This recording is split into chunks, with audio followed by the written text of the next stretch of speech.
They are always looking at the rear review mirror. How do we get to the State House? How do we, even when the elections are over? The elections are over in August. What we are doing is by-elections. No, we must convince the world that there must be a rerun of Zimbabwe elections. Who has to be convinced we want to SADC to be organized? But we are free as a country since independence in 1980. We are sovereign. Nothing. SADC is a voluntary organization we belong to because we are independent. Now you want to give SADC colonial status over Zimbabwe, to order Zimbabwe to have elections. And SADC says, no, Zimbabwe is a member country. We are on a peer-to-peer basis. We are happy with their elections, so we don't want. So Luanda says it's over. The elections are over. CCC has been telling Zimbabwean electorate that the elections are not over. So the whole country was supposed to be in a mark time about August. The clock stops in August. Until now SADC eventually announced that there's nothing like that. And the much touted EU report, nobody cares about that report because it was written at Harvest House. The country has moved on. The EU is not a sovereign, is not an imperial power on Zimbabwe. So a whole party was fixated on a clock which stopped in August because they were waiting that the elections, which are supposed to come in 2028, should now be compressed back again to this year. It does not happen. So these are the things which we want to highlight: the contrast of the visionary leadership of President Mnangagwa and his palpable deliveries, as opposed to the dying CCC party. Now they are at each other's throats, and it is not going to end there. It's not going to end well. You know, the courts refuse to entertain them because you got to go to court with a structure. Who is complaining? Where is your constitution? Where are your structures? If you are an amorphous organization and you are before the courts, how does the judge make a judgment in favor of an amorphous organization which everybody acknowledges? So the guy who was last elected is Tshabangu. So the historical structure is one which the courts know. He wins his court case, and surprise, surprise, Chamisa does not go to court to defend his party. Can you imagine? It's a family and the siblings are quarreling. They go to the village chief. The village chief says, okay, you are quarreling. I want to know who is your father, who is your mother. And the father and the mother are not there.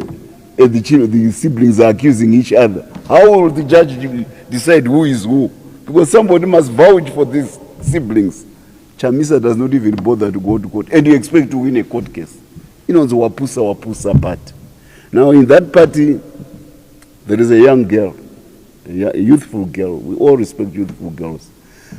More so when their father was a renowned educationist, Mr. Mahere. He's a renowned educationist, permanent secretary of education.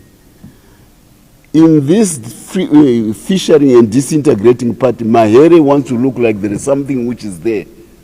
It's no longer there, this part. And she continues to make statements as a chatterbox, left, right, and center. And most of the time, she's talking about things which she has got little grasp of.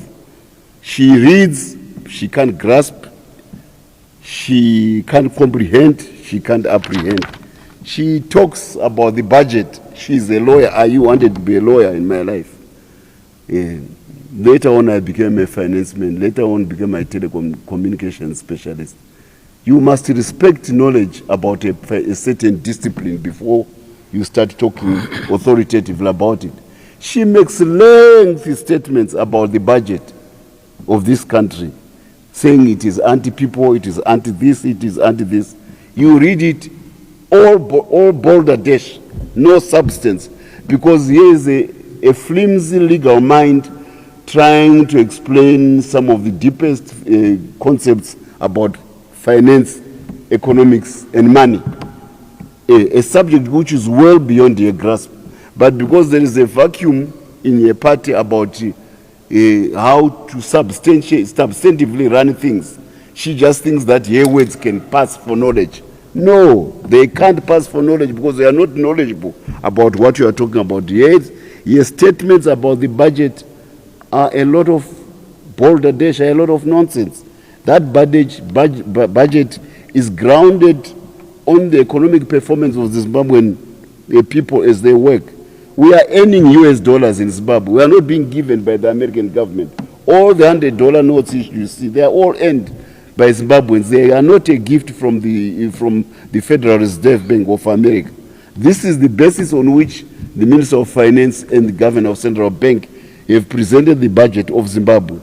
And by the way, it is actually it will turn out to be an interim, a stopgap budget, because the kick-in effect of what's going on in our economy because of the investments of rates are going to create a positive